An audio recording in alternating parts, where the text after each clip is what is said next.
Air felt heavy as Sarah stepped through the gates of the Obasi family home, her heart unsure whether to feel gratitude or hesitation. "Just a few weeks," she whispered to herself, clutching her suitcase. Francis smiled and reached for her hand. "It'll be fine, babe. It's only until our apartment is ready," he said warmly, unaware of the dark cloud already forming behind the lace curtains. Standing at the doorway was Gladys, stern-faced, arms folded, her eyes scanning Sarah like she was already guilty of something. "You're here," Gladys said flatly. "Come in, I guess." Sarah forced a smile and stepped inside, noting how cold the atmosphere felt despite the July sun pouring in from the windows. The house was neat, almost too neat, as if it warned against missteps. Gladys didn't offer a seat, nor did she ask Sarah how the journey was. Francis, oblivious to the tension, guided his wife to the guest room. "You'll be fine," he repeated, brushing a kiss against her temple. Later that evening, over dinner, Sarah tried to strike conversation. "I can help with the cooking tomorrow, Ma," she offered gently. Gladys didn't look up from her plate. "This is my kitchen. You just eat what's placed before you," she muttered, wiping her mouth as if the offer had soiled her appetite. Francis chuckled, assuming it was a joke. "Mum's just being dramatic. She loves having people around," he said, trying to diffuse the moment. But Sarah saw it, the flicker in Gladys's eyes sharp and unwelcoming. The rest of the dinner passed in silence, punctuated only by the clinking of cutlery. When Francis excused himself to take a work call, Sarah began clearing the plates. "Leave it," Gladys snapped.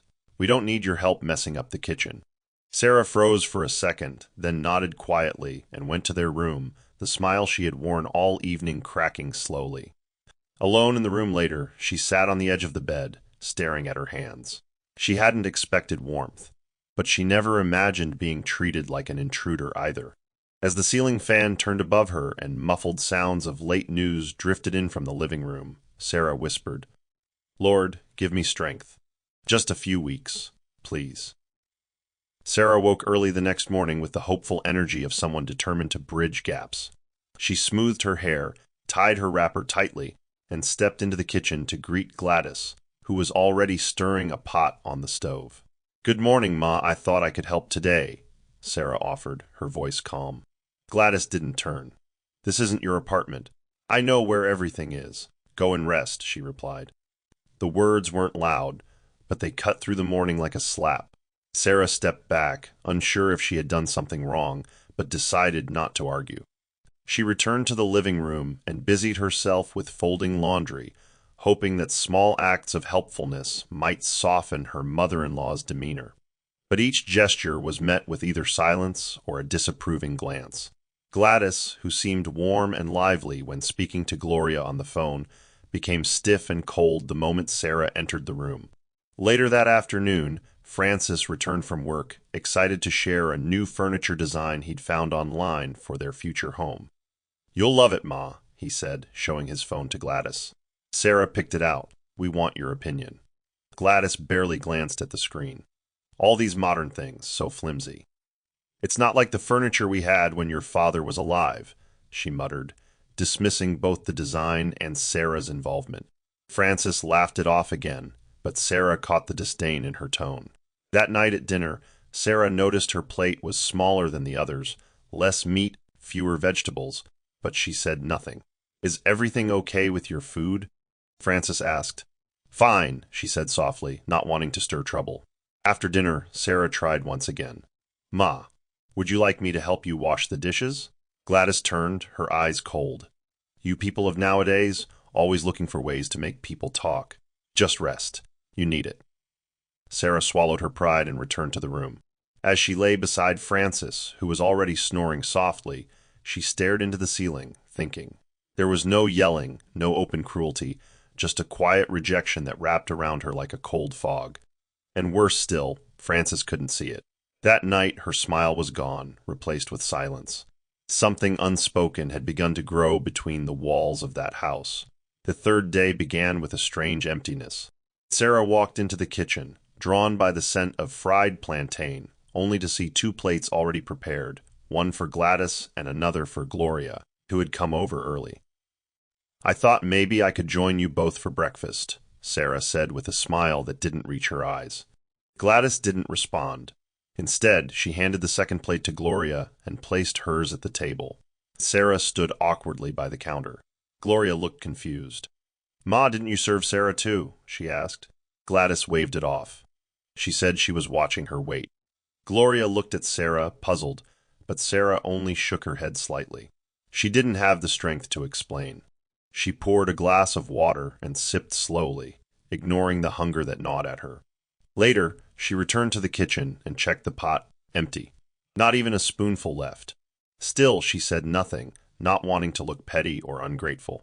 In the evening, Frances came home with suya, and Sarah's heart leapt with a brief joy. She rushed to the kitchen to get plates, but noticed something odd. Gladys was already there, portioning the suya into bowls. She handed one to Frances, one to Gloria, and then hesitated before reaching for a smaller bowl. She placed 2 tiny slices in it and handed it to Sarah. "This should be enough for someone who says she's watching her size," she said dryly. Frances chuckled, again thinking his mother was just being playful. But Sarah looked down at the bowl and felt the sting of deliberate disregard. She ate slowly, each bite tasting more like shame than meat. Later that night, while washing her bowl alone in the kitchen, she heard Gladys's voice from the living room. I don't know what charm she used, but Frances used to have taste. Sarah paused mid-wash, her hands trembling. Her chest burned, not from anger, but from the crushing weight of helplessness. No one had to scream for her to feel hated. The house was still, yet it felt like it screamed around her, walls closing in, silence sharpening into daggers. And so she carried her pain in silence, a battle no one else saw. It was a Saturday morning when Gladys summoned Sarah into the living room.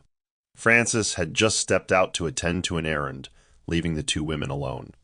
Gladys sat like a judge behind her sewing machine, spectacles on her nose, a folded list in hand. "You need to understand that this is not your house," she began. Sarah stood quietly, eyes lowered. "Here, we don't eat until the head of the house has eaten.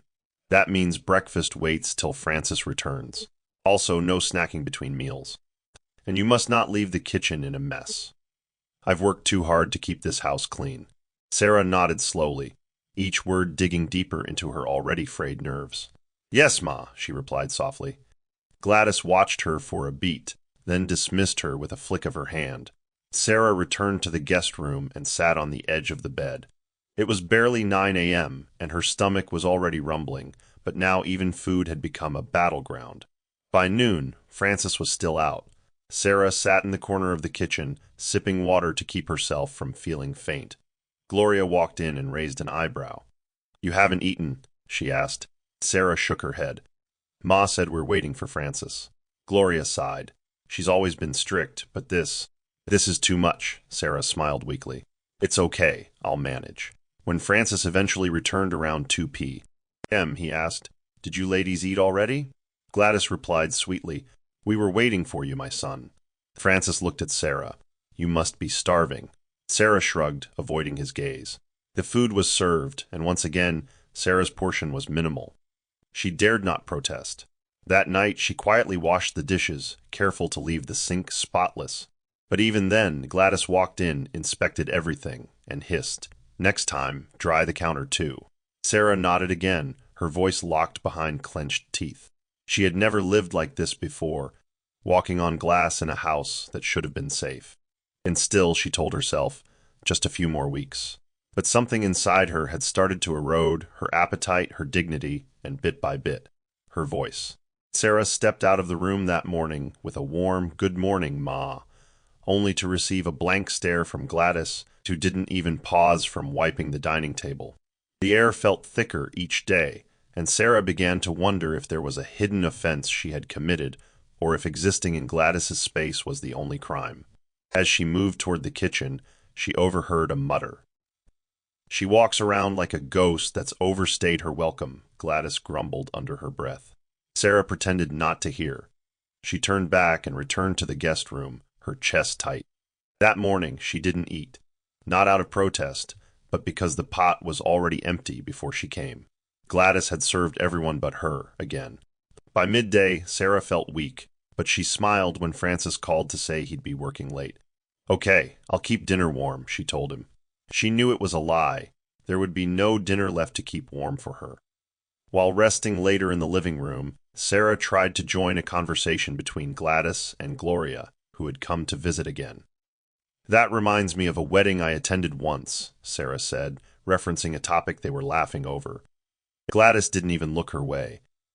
"Were we speaking to you?" she asked, her tone ice. Gloria glanced uncomfortably between them, sensing the friction. "Ma," she began, but Gladys waved her off. "Let people know their place." Sarah rose slowly, trying to maintain her dignity, and walked out of the room. She heard the laughter resume, but this time it was tinted with something else, mockery.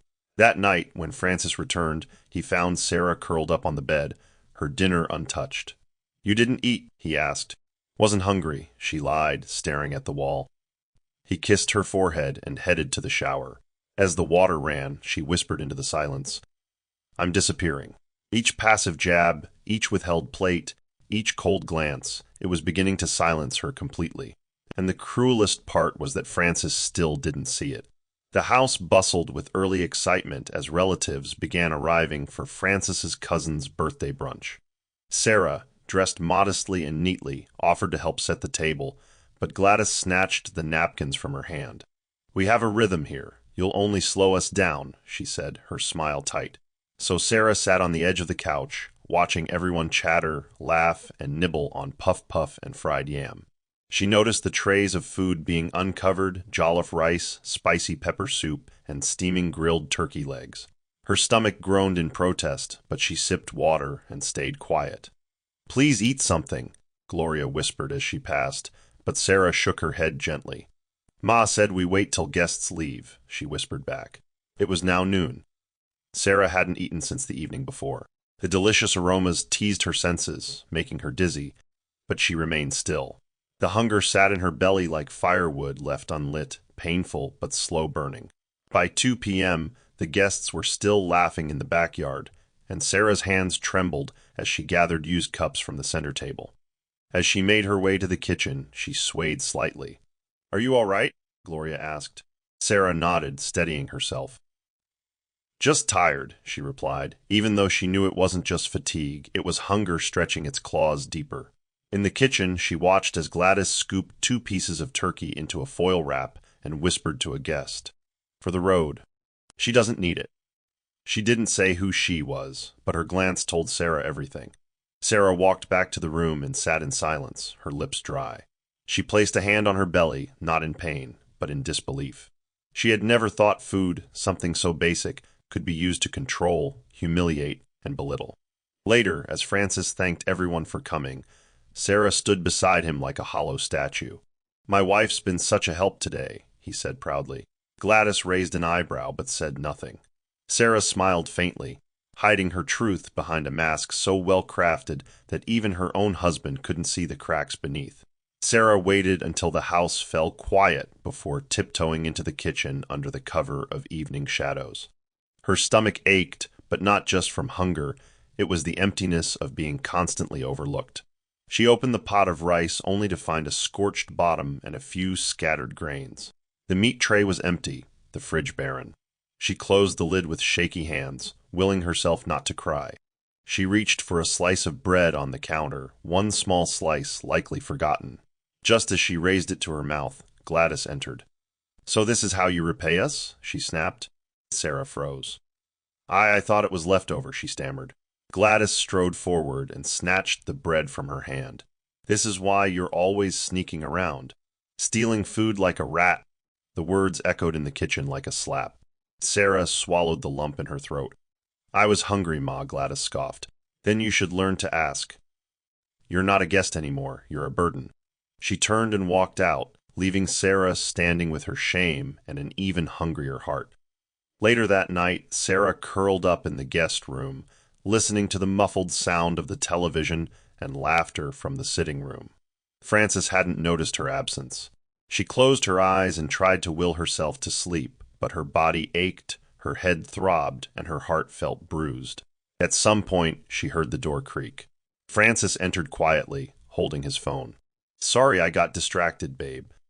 Mum said you'd already eaten, and you looked tired," he whispered, kissing her head. Sarah forced a smile. Yeah, I ate earlier, she lied again, afraid that telling the truth might cause more tension. When he turned off the light and laid beside her, she turned away, tears slipping silently down her cheek. Her husband still didn't know. Her voice remained buried beneath politeness, behind a wall built from quiet cruelty.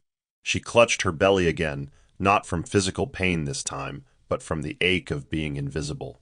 That kitchen had never felt lonelier, and her hunger had never screamed louder. Francis had left early that morning for a business trip that would keep him away for 2 nights. As his car pulled out of the compound, Sarah stood by the window, her fingers lightly pressing the curtain as if hoping he would change his mind and turn back. The moment the gate closed behind him, Gladys emerged from the kitchen with a cup of tea, for herself. No breakfast this morning, Sarah asked cautiously. Gladys shot her a cold glance. This isn't a hotel. You should have woken early if you wanted food. Sarah had been up since dawn, scrubbing the bathroom floors, because Gladys had claimed they were starting to smell like her laziness. Now she stood in the hallway, weak from exhaustion, stomach clenching as hunger curled tightly inside her. Gloria arrived around midday to return a borrowed scarf and instantly noticed Sarah's pale face and sunken eyes. "You don't look well," she said, concerned. "Are you sick?" Sarah tried to brush it off. "I'm fine, just a little tired." But Gloria wasn't convinced. She asked her mother directly, "Has Sarah eaten today?" Gladys shrugged. "She's not a child. If she's hungry, she knows where the kitchen is." Gloria looked from her mother to Sarah and sensed something wasn't right. "Sarah," she prompted. Sarah hesitated, then mumbled, "I haven't eaten yet." Gladys immediately interjected, "Don't come here forming drama." She was offered tea. She refused. Gloria's expression darkened. "Tea is not food, Mum." Gladys crossed her arms. "If she wants a royal feast, she can go back to her father's house." Sarah lowered her eyes, too ashamed to meet Gloria's. That evening, as the sun dipped low, Sarah wandered into the backyard with a cup of water and sipped it slowly, pretending it filled the hollowness inside her. Gloria followed her, holding a small bowl of fruits. "Take this, please," she urged gently. Sarah shook her head. "I don't want trouble. She'll notice." Gloria frowned. "This isn't normal," Sarah smiled weakly. "I just need to hold on until Francis comes back." But even as she said it, she wasn't sure how long her body would keep enduring the slow burn of intentional neglect. The steam wafted through the air, taunting her empty stomach. "Ma, please," Sarah murmured, her voice barely above a whisper. "Could I have something, anything to eat?" Gladys turned slowly, her brows raised in mock surprise. "You think I'm running a canteen?" She scoffed. "You've been sulking around all week like some fainting bride. Stand up and find something for yourself." Sarah pressed a palm to the wall and tried to stand, but her knees gave way for a second. Gladys watched her silently, then continued stirring the pot. Gloria arrived moments later, bags in hand. "Good morning," she greeted, before freezing at the sight of Sarah on the floor. "What happened?" She rushed forward. "She's fine," Gladys cut in, always acting. "A little fasting is good for her." Sarah tried to smile, but her lips were dry, her head spinning. Gloria knelt beside Sarah, her expression alarmed.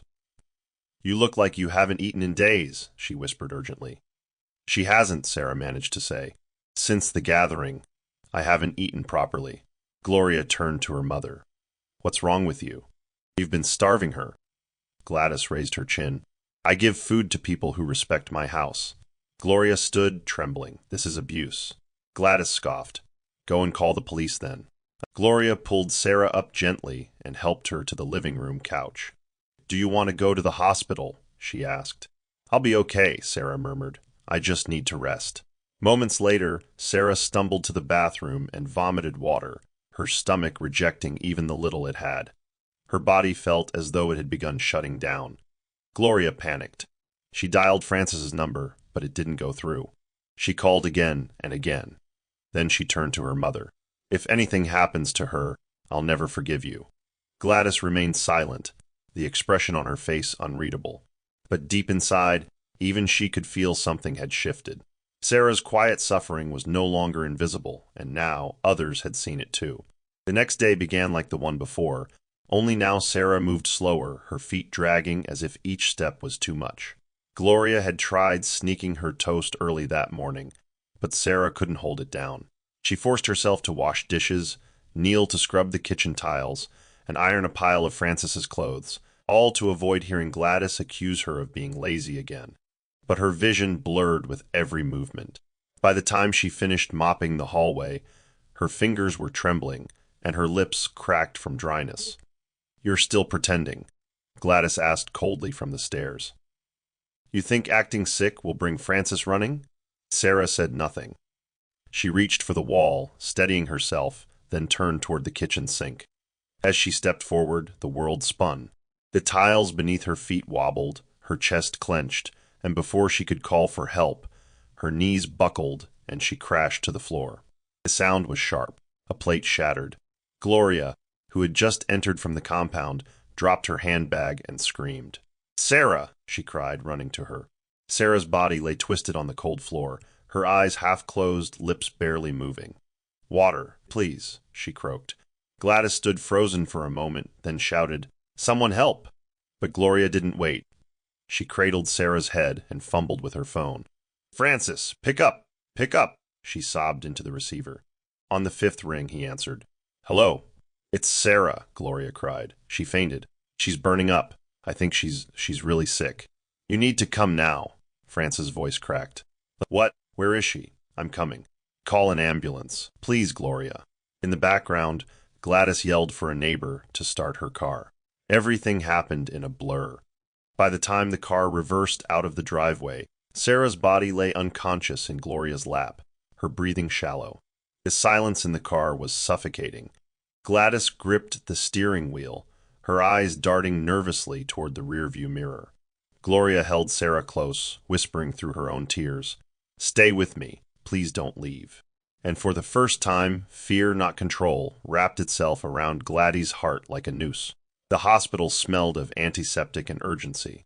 Nurses wheeled Sarah in on a stretcher as Gloria ran beside her, repeating, "She hasn't eaten in days. She fainted at home." The triage nurse nodded, her expression tight.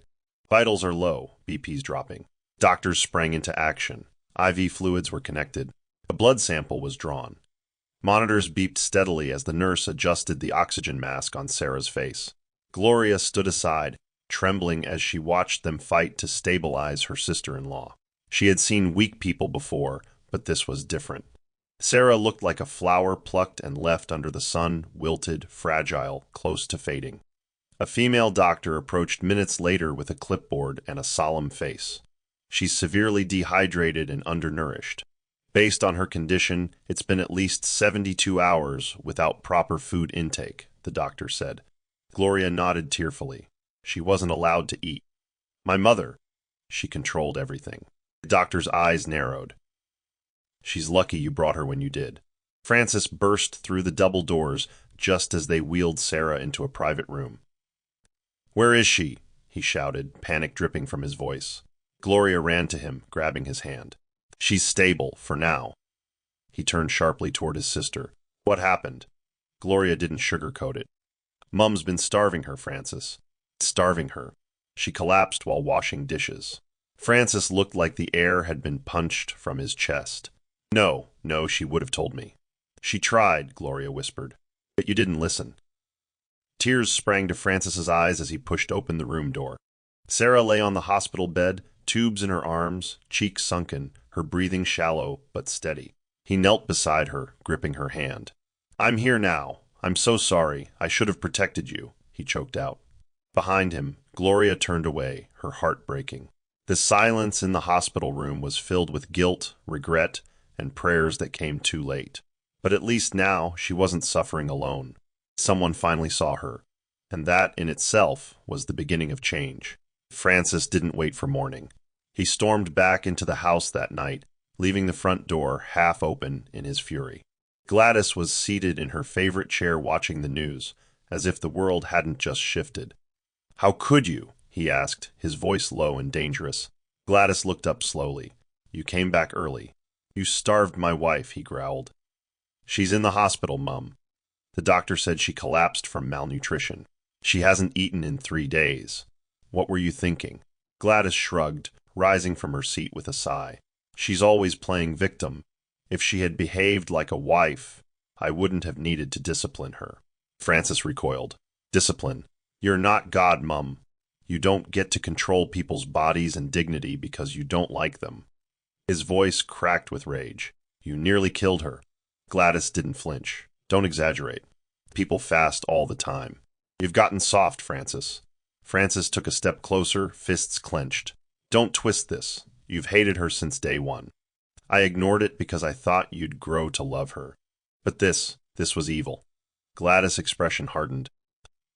You're choosing her over your mother? Francis didn't hesitate. I'm choosing what's right. A long pause followed, the air heavy with years of unspoken resentment. You think I built this family for you to throw it away for a stranger? Gladys asked. Sarah is my wife, he snapped. Not a stranger, and she's not going back to this house. Gladys scoffed. Good. Let her stay wherever you put her. Just don't come crying when she leaves you like they all do. Francis turned, disgust written across his face. No, Mum. It's people like you who drive others away.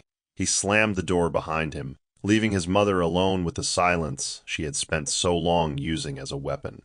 But now, that silence turned on her, echoing her son's words, louder than any scream could have. Inside the hospital room, the steady hum of machines surrounded Sarah like a lullaby of survival.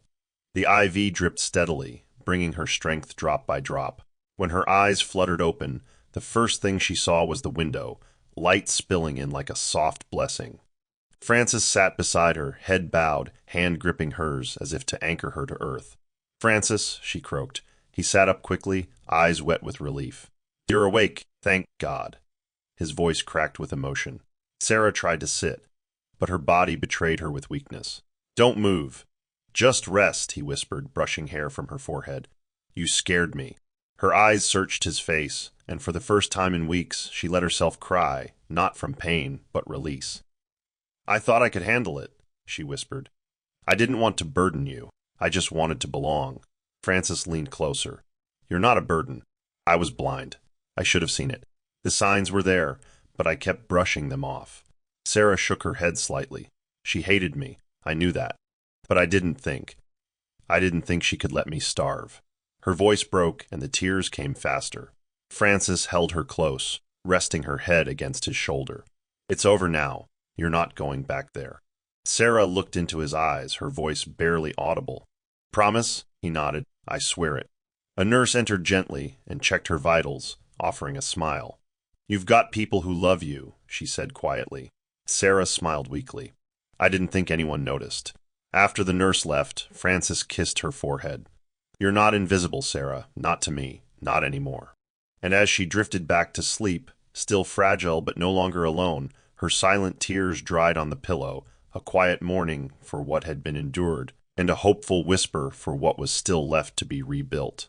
Francis sat by the hospital window that evening, the sky outside painted in strokes of dusky pink.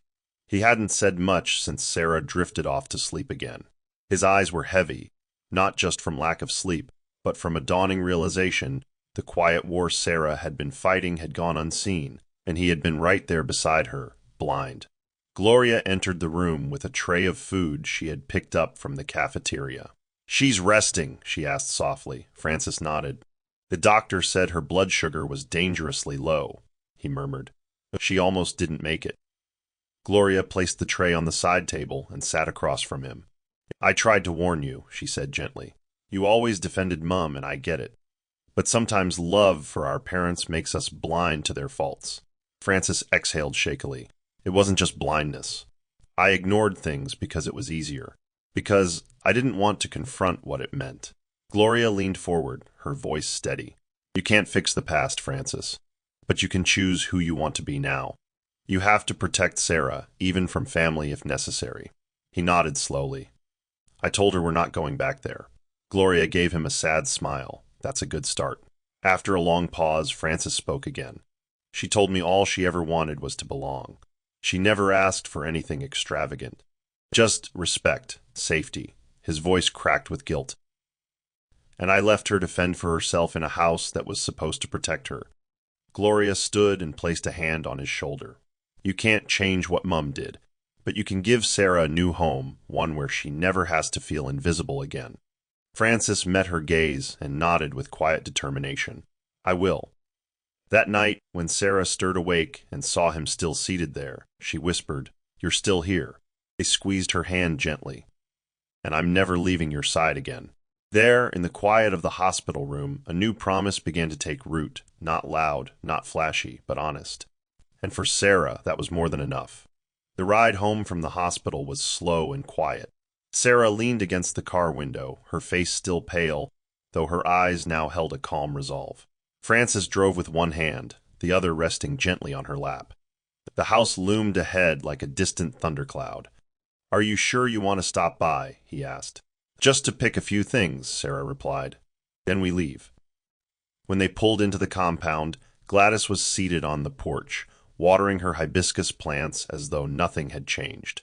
She looked up but didn't rise. Her eyes met Sarah's briefly, unapologetic, unreadable. Sarah stepped out of the car slowly, her body still recovering. "I'll be quick," she murmured to Francis. He nodded but followed closely. Inside the house, everything was just as they'd left it. As she gathered her clothes, a shawl, and a notebook from the drawer, she paused at the mirror. For the first time in weeks, she didn't see a broken woman. She saw a survivor. Gladys entered the room behind them, arms folded. "So you've decided to leave," she said coldly. Sarah turned to face her, calm but firm. "I'm taking what belongs to me, nothing more." Gladys scoffed. "Running away won't make you a good wife." Frances stepped in. "We're not running. We're choosing peace."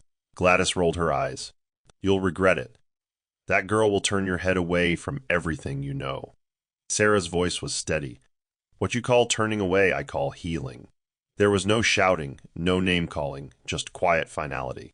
As they walked back toward the car, Sarah took one last glance at the house that had caged her. She exhaled deeply. Francis opened the car door for her. "Ready?" he asked. She nodded. "Let's go home." The car reversed slowly down the driveway, past the garden, past the woman who had tried to break her spirit. And though no tears were shed, a silent chapter had ended. It wasn't the house they left behind, it was the power it once had over her. That part of her life was done. The temporary apartment Francis secured was small, but filled with sunlight. Sarah stood in the center of the modest living room, breathing in the unfamiliar scent of fresh paint and freedom. "It's not much yet," Francis said nervously, setting their bag down. "But it's ours," she turned to him, eyes soft. "That's all I ever wanted." They spent the evening unpacking slowly. Francis ordered dinner from Sarah's favorite restaurant, and for the first time in weeks, she ate a full meal without fear or shame. After dinner, she curled up on the couch and rested her head on his chest. "Do you think she'll ever change?" she asked. Francis hesitated. "I don't know," he replied honestly. "But what I do know is that we deserve peace. And if we have to build it away from her, then so be it." Sarah nodded. "I just don't want to be a wedge between you and your family." He kissed the top of her head. "You're not the wedge. The cruelty was." Meanwhile, back at the old house, Gladys sat in the empty living room, arms crossed, lips pressed tightly together. Gloria had stopped visiting. The once bustling hallway was silent, and the quiet had turned from comforting to unbearable. Her son hadn't called since the confrontation. She looked at the clock, then at her phone, hoping, expecting a message. But none came. She picked up a photo of Francis as a boy, dusting it absent-mindedly. "All I ever did was protect him," she muttered aloud. "She took him away from me." Across town, Sarah lay in bed beside her husband, her breathing steady, her hands no longer trembling. The apartment didn't have much, a squeaky faucet, no curtains yet, but it had what she needed most, safety. That night, as she drifted off to sleep in Francis' arms, the ache of her past didn't vanish, but it no longer owned her. And that was enough for now. Sarah stood by the narrow window of the apartment the next morning, watching the city stir to life. The clatter of street vendors and the hum of engines below were oddly comforting. But within her, a storm brewed quietly, memories surfacing one by one like bruises refusing to fade. As Frances brewed tea in the kitchenette, she sat at the small dining table and placed her head in her hands. "I can't stop seeing it," she whispered when he sat across from her. "Seeing what?" he asked gently. "The little things," she replied, voice trembling. when she handed everyone food but left my plate empty. The look on her face when she caught me in the kitchen. The silence when I asked for help. Her hands clenched involuntarily. The worst part wasn't even the hunger. It was how invisible I felt, like I didn't matter. Frances reached across the table, taking her hand in his. You matter. You always have. And I'll spend the rest of my life showing you that. As they sipped their tea in silence, Sarah's flashbacks spilled out in fragments. Do you remember the day of that brunch? She asked. You were busy entertaining guests. Your mother told me to wait until everyone had left before I could eat. By the time they were gone, there was nothing left. Frances looked down, guilt settling in his eyes like weight. I remember you saying you weren't hungry. I believed you. Sarah gave a weak smile. I didn't want to ruin your mood. I thought maybe if I endured long enough, she would come around. Her voice broke. I used to stay in the room and cry into the pillow so you wouldn't hear. Frances came around the table and held her tightly. You shouldn't have had to endure any of that, he whispered. It's not your fault she treated you that way, but it's my responsibility now to protect you from it ever happening again. Sarah nodded slowly, the release of those memories both painful and freeing. In that quiet space between sorrow and healing, they found a new layer of understanding, raw but real, the kind only scars could teach.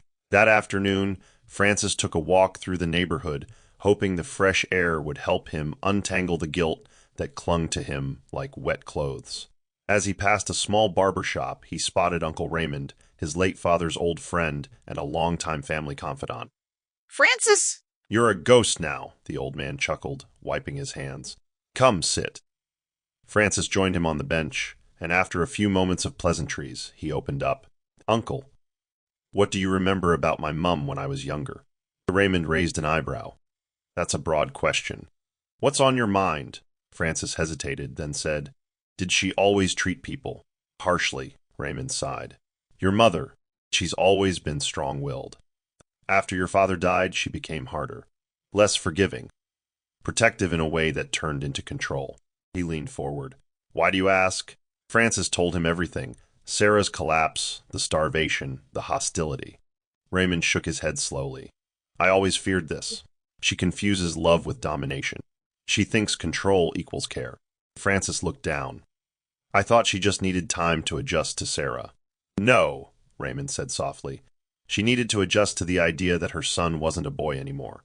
You became a man, and she lost the only person left who made her feel needed. And instead of adapting, she attacked. The truth stung, but it helped things click into place. Do you think she'll ever change? Frances asked. Raymond's eyes were kind but honest. Only if she faces herself. And some people go their whole lives running from that mirror. As Frances walked home later, his steps felt heavier but more purposeful. He had spent so long trying to keep the peace, to protect everyone's feelings, that he'd missed the harm being done right in front of him. But not anymore. He wouldn't wait for his mother to change. This time, he would draw the line himself, even if it meant standing alone. Back at the Obasi house, Gladys sat with a neighbor, Mrs. Akeen, shelling beans in a large tray on her lap. The compound felt quieter than usual, emptier too, and she'd been trying to fill the silence with idle tasks. I haven't seen Francis lately, Mrs. Akeen noted casually. Gladys sniffed. He's busy. That wife of his finally dragged him out of the house. There was a sharpness to her voice that didn't go unnoticed. You don't like her? The neighbor asked. She's weak, Gladys said flatly. Always looking for pity. Always needing attention. A good wife endures, not complains. Mrs. Akeen paused, her hand stilling. But starvation, Gladys. That's not discipline. That's cruelty. Gladys scoffed, brushing her hand through the beans. She needed to learn. She's not the kind of woman who builds a strong family. Always waiting to be served, not in my house. There was a long silence. Then Mrs. Akeen spoke again, her tone softer but firm. Maybe she didn't need to be strong, Gladys. Maybe she just needed to be loved. Gladys looked away, but the words sat with her. I raised my children without anyone's help. I cooked, cleaned, buried my husband, and never once asked for anyone's pity. And now, they all look at me like I'm the enemy. Her voice faltered, just for a second. Maybe they look at you that way because you forgot how to be gentle, Mrs. Akeen said gently. Gladys didn't respond. Instead, she stood up abruptly and dumped the beans into a bowl. But later that night, when the house was empty and the walls pressed in around her, she sat at the foot of her bed, holding a framed photo of Francis as a toddler. "I didn't mean to lose you," she whispered. But her pride, still thick and stubborn, kept the apology buried in her chest. And so another night passed in that quiet, echoing house where control once reigned, but loneliness had now taken its throne. The sun was high and relentless when Gloria walked back into her mother's house. She had avoided this visit for days, unsure how to process the storm that had uprooted her family. Gladys was seated at the dining table, flipping through a Bible as if hoping it would mask the guilt she refused to confront. "Gloria," she said stiffly, "you finally remembered you have a mother?" Gloria didn't smile. She dropped her bag on the chair and stood with arms folded. "We need to talk, Mum." Gladys closed the Bible slowly and met her daughter's eyes. "About what?" Gloria's voice trembled but didn't break. "About Sarah. About how you nearly killed her." Gladys raised her brows, expression unreadable. "I disciplined her. That's what mothers-in-law do. She's too soft. She needed to learn." Gloria stepped closer. "No, what you did was abuse. You used power like a weapon. You humiliated her. And you've pushed Francis so far, I don't know if he'll ever come back." Gladys laughed bitterly. "So now you've joined their side?" "There are no sides," Gloria cried. "There's just right and wrong. You can't keep justifying wickedness because you think you've suffered more than others. Sarah didn't take Francis from you. You pushed him away." Gladys's mouth trembled for a second. "I gave him everything.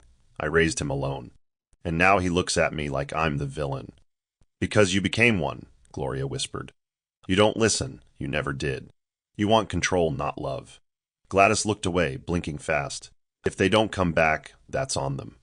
Gloria shook her head. "No, Mum. It's on you, but it's not too late.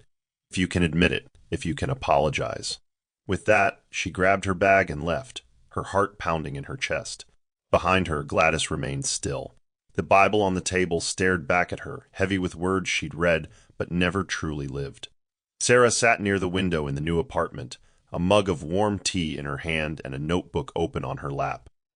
The air was still, the sky gray with an approaching storm, and something inside her had been tugging all morning. She picked up her pen and began to write. Not a diary entry, not a journal. This was a letter. To Gladys. The words flowed more easily than she expected. "I never asked you to love me like a daughter. I only ever wanted to be respected as your son's wife. But from the moment I stepped into your house, I was treated like an intruder." Her hands trembled as she wrote. "I stayed silent when you ignored me. I endured when you withheld food. I smiled when you belittled me in front of others. And I never spoke, because I thought if I did, I would only make things worse."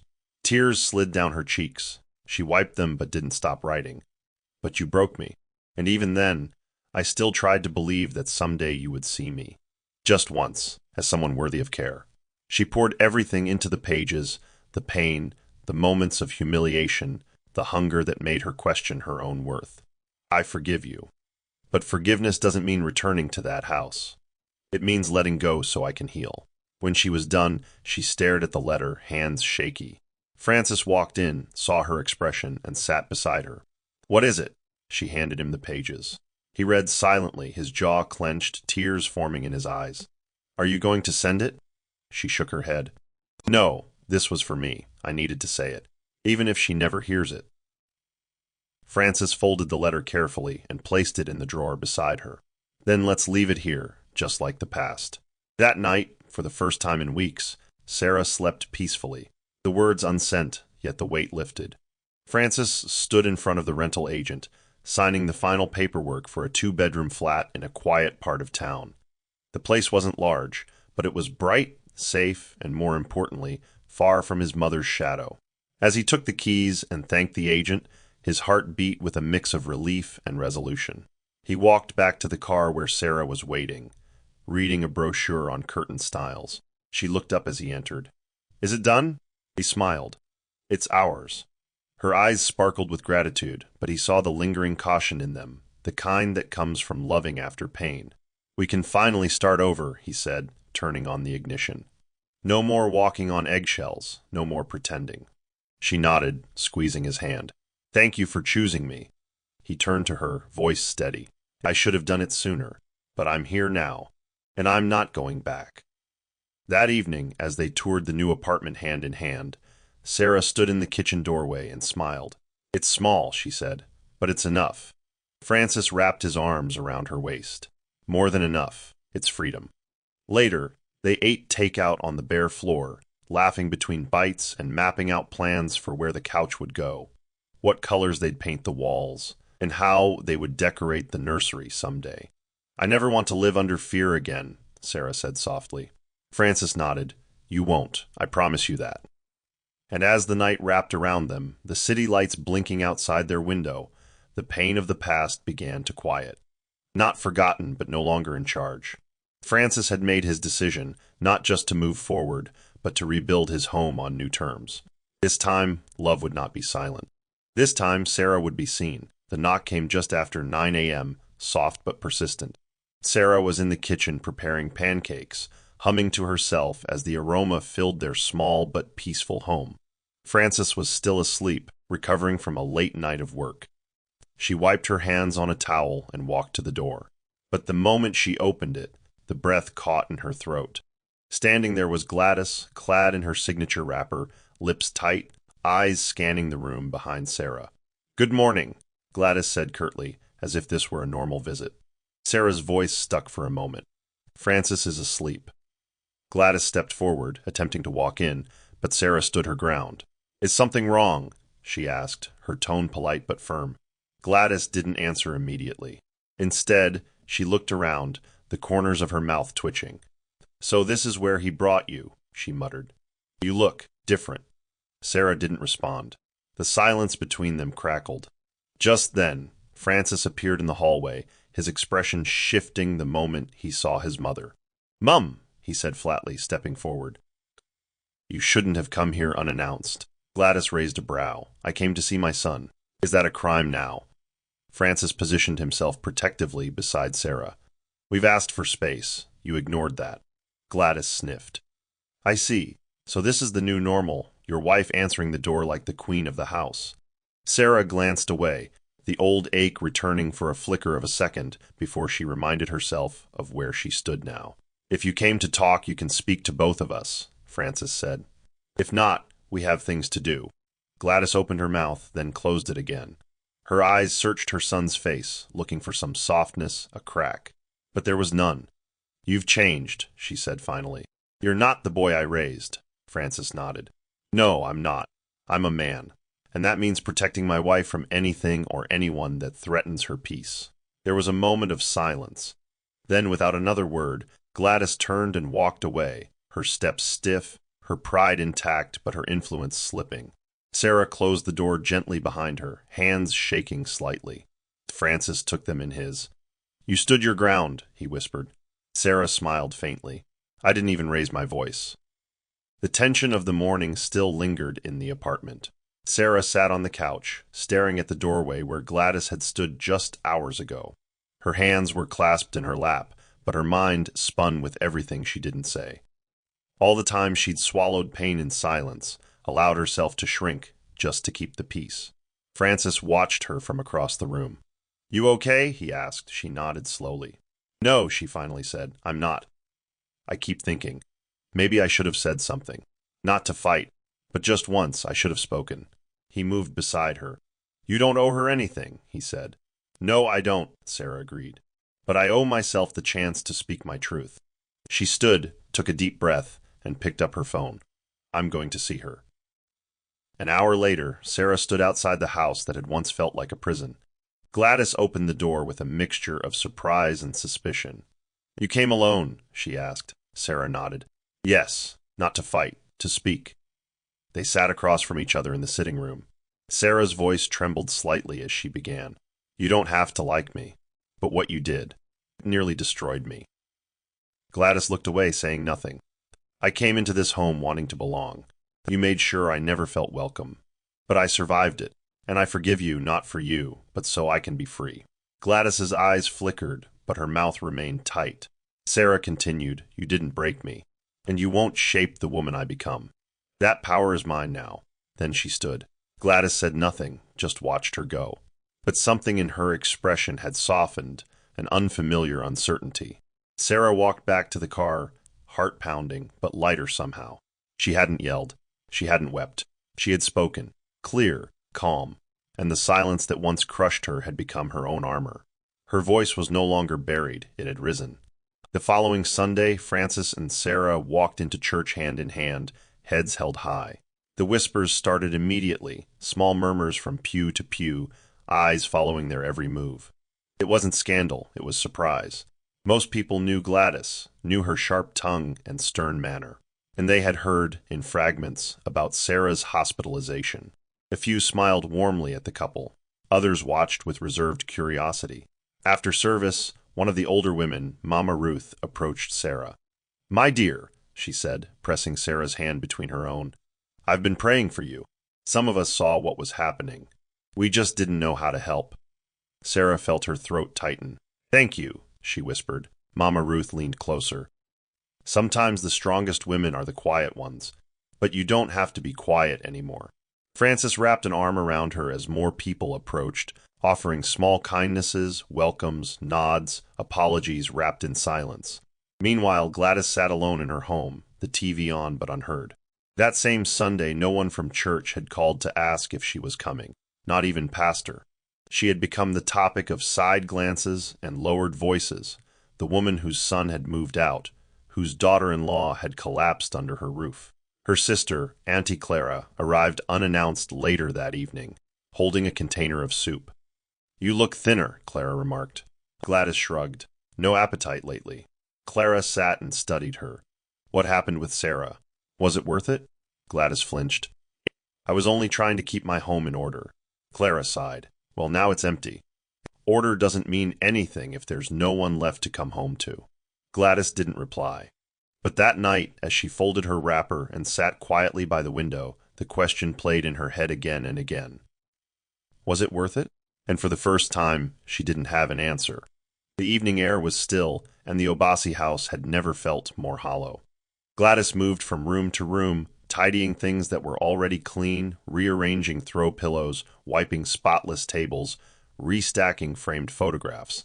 But no matter how perfect everything looked, nothing felt in place. She passed Frances's childhood bedroom and lingered at the door. The bed remained made, untouched. She stepped inside and sat on the edge, picking up an old toy truck that still sat on the shelf. Her fingers traced the dustless surface as her chest tightened with something she hadn't allowed herself to feel in years: loss. For so long, she'd prided herself on being the backbone of her family, the woman who didn't bend, didn't beg, didn't break. But now, sitting in that empty room, the silence screamed louder than any scolding ever could. Her face crumpled, and for the first time in decades, Gladys wept. Her sister Clara arrived just after sunset, carrying a flask of pepper soup and a woven shawl. "You didn't answer your phone," Clara said softly, sitting beside her. Gladys didn't look up. "I didn't want to talk." Clara placed the food on the table. "You've always been the strong one," she began. "But strength isn't in never crying. It's in knowing when to say, 'I was wrong.'" Gladys laughed bitterly. "If I say that, then everything I've believed, everything I've stood for, what does it all mean?" Clara touched her hand gently. "It means you're human." Gladys stared at the floor. "I only wanted him to remember who raised him. I didn't think she'd break so easily. I didn't think he'd walk away." Clara gave her a long look. "She didn't break. She survived you. And your son didn't leave you. He left your control." The truth sat heavy in the room. Gladys blinked back more tears and whispered, "I don't know how to fix this." Clara stood and wrapped the shawl around her shoulders. "Then start small. Start with the truth. Maybe this time, listen instead of leading." Gladys nodded faintly, the strength she had once mistaken for pride now slowly unraveling into something else: remorse.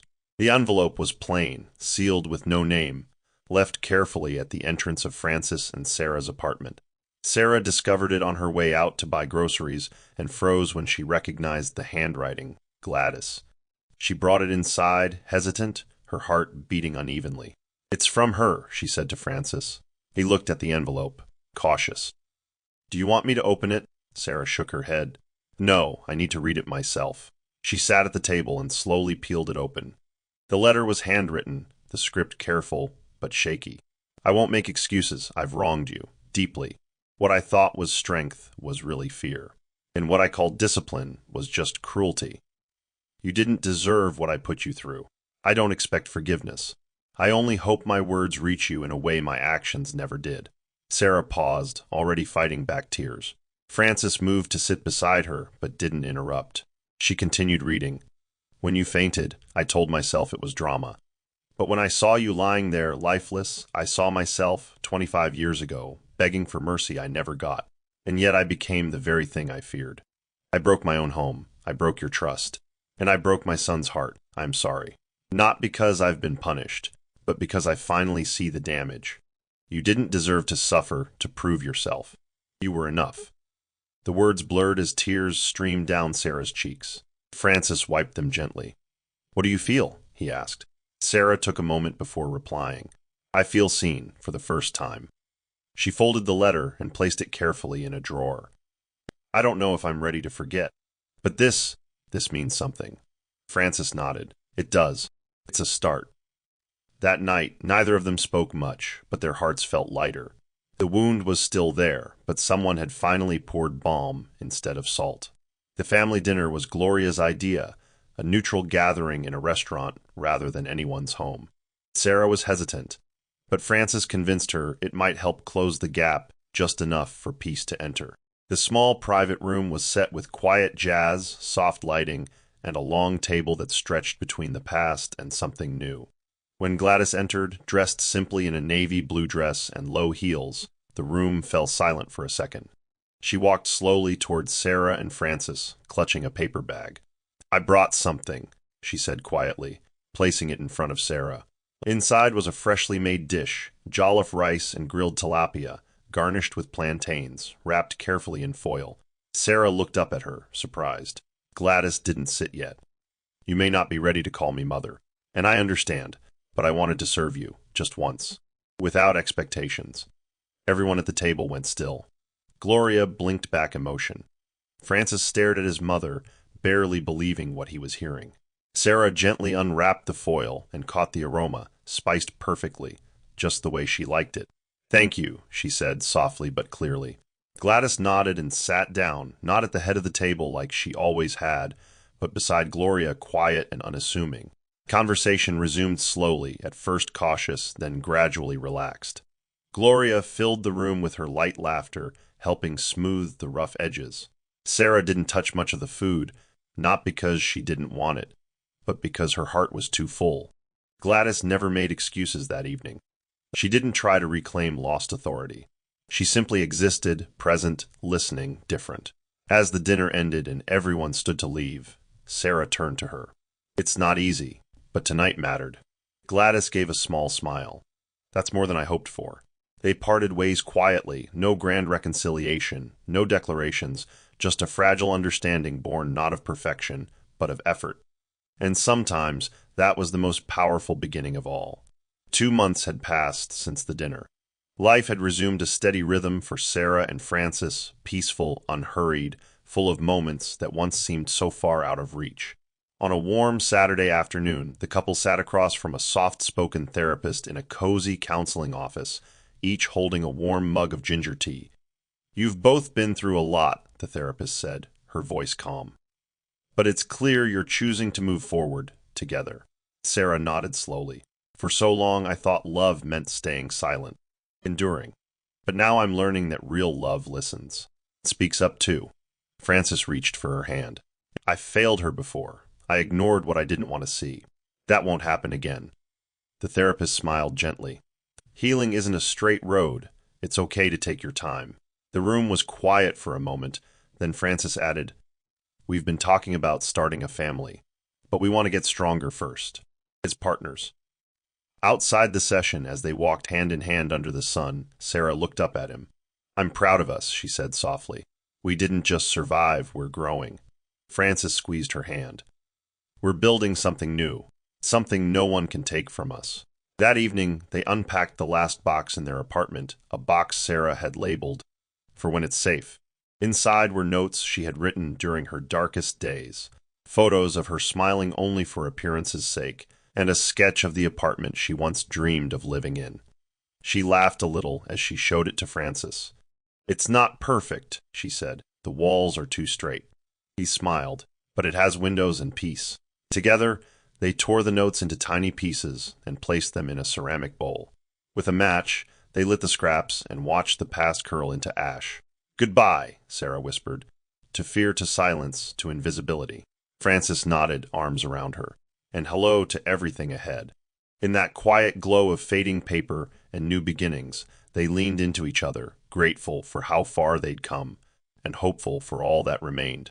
The keys jingled in Sarah's hand as she stood at the threshold of their newly purchased home, a modest, sunlit bungalow on the edge of town, surrounded by flowering shrubs and the hum of gentle wind. Francis unlocked the door, and together they stepped into the empty space, echoing with possibilities. "It's ours," he whispered, spinning her around gently. Sarah smiled, her eyes glassy. "It doesn't feel real." They walked room to room, imagining where their bookshelf would go, where the photos would hang, and how laughter would someday bounce off these bare walls. In the corner of the kitchen stood a cardboard box, marked "Welcome Home," a gift from Gloria filled with freshly baked bread, a scented candle, and a handwritten note. "You both deserve joy. Live loudly." Sarah read it aloud and laughed. She always knows what to say. As evening fell, Sarah stepped outside to take in the view of the setting sun, her bare feet against the cool tile of their new porch. Gladys' car pulled in quietly, uninvited but not unwelcome. She stepped out, carrying a covered tray. Francis appeared at the door, but said nothing. Sarah met her halfway. Gladys extended the tray. "Jollof rice and spicy chicken. Thought you might need strength after moving." There was no fanfare, no expectation. Just an offering. Sarah took the tray slowly. "Thank you," she said. Gladys looked at her for a long moment. "I still don't know how to say everything right, but I'm trying, if you'll let me." Sarah nodded. Trying matters. The silence that followed wasn't heavy, it was tender, a shared understanding between two women shaped by pain, but no longer ruled by it. That night, after the dishes were washed and the tray returned, Sarah sat beside Francis on their new couch, her head on his shoulder. "We made it," she whispered. "We really made it." He kissed her forehead. "And we're just getting started." Outside, the wind moved through the trees like a lullaby. Inside, warmth flickered from the kitchen light. And in that simple, quiet moment, Sarah knew this was the life she had fought for. Not grand, not perfect, but hers. A new chapter, written not with pain, but with peace. And this time, she would not be silenced. She was home. Here's the Bible verse for the story. Proverbs 31, verse 25, NIV. "She is clothed with strength and dignity. She can laugh at the days to come." This verse reflects Sarah's journey, her quiet endurance, her inner strength that was once buried beneath cruelty, and her eventual rise into healing and self-worth. Though she was once silenced, she grew into a woman who reclaimed her voice, dignity, and peace. Moral of the story. Cruelty disguised as discipline destroys the very family it claims to protect. True strength lies not in control, but in compassion. Respect within a home should never be demanded through fear, but earned through love, patience, and humility. When we begin to listen, not just with our ears, but with our hearts, we create space for healing, growth, and unity. Even the deepest wounds can be healed when truth is spoken, apologies are offered, and forgiveness is allowed to bloom. That's the end of the story. What did you learn from this story? Drop your thoughts in the comment section. Leave a like and don't forget to subscribe and turn on post notification so that you'll be notified whenever we drop our next videos. Also, share this video to someone who might be interested. Thank you so much for watching.